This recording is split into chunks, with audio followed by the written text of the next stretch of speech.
সকালবেলা মা মোচার তরকারি করবে বলে মোচাটা ছাড়াচ্ছিল, ততক্ষণে কলে জলও এসে গেছে আর আমি চলে এসেছি কলে বাসন নিয়ে। যেহেতু বেসিনে কলটা খারাপ ছিল ওই জন্য নিচে চলে এসেছি বাসন নিয়ে। তাড়াতাড়ি করে বাসন টাসন ধুয়ে নিলাম আর সকাল সকাল স্নানটা করে নেবো। আজ যেহেতু বৃহস্পতিবার, পুজো করতে তো অনেকটাই লেট হয়, ওই জন্য আমি তাড়াতাড়ি করে স্নান করে চলে এসেছি রান্নাঘরে। তাড়াতাড়ি করে রান্নাটা না করে দিলে তোমাদের দাদা আবার কাজে যেতে পারবে না, খাবারও নিয়ে যেতে পারবে না। তো মা ততক্ষণ চিংড়ি মাছটা বেছে নিয়েছিল, মোচা দিয়ে চিংড়ি মাছ হবে। তো আমি চিংড়ি মাছটা তাড়াতাড়ি করে নুন হলুদ মাখিয়ে আর রেখে দিয়েছি সাইডে। তারপরে আমি একটু তেল দিয়ে দিলাম, দিয়ে আমি চিংড়ি মাছটা ভেজে নেব। আজকে মোচা দিয়ে চিংড়ি মাছ করব। আর এদিকে সজনা ডাঁটা কিছু রাখা আছে, সজনা ডাঁটাটা একটু চচ্চড়ি করব। সজনা ডাঁটা চচ্চড়ি খেতে খুবই ভালো লাগে আমাদের, জানো তো, সর্ষে বাটা দিয়ে আমরা চচ্চড়ি করি।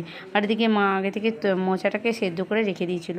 চিংড়ি মাছটাও আমি ভেজে নিয়েছি ভালো করে। আর এদিকে মশলাটা আমি কষিয়ে নিচ্ছি। আর এদিকে রান্নাটাও আমার খুব তাড়াতাড়ি হয়ে গেছে। এখানে ডাঁটা চচ্চড়ি, ডাল, টকের ডাল করেছি, আর এখানে মোচা দিয়ে চিংড়ি মাছ।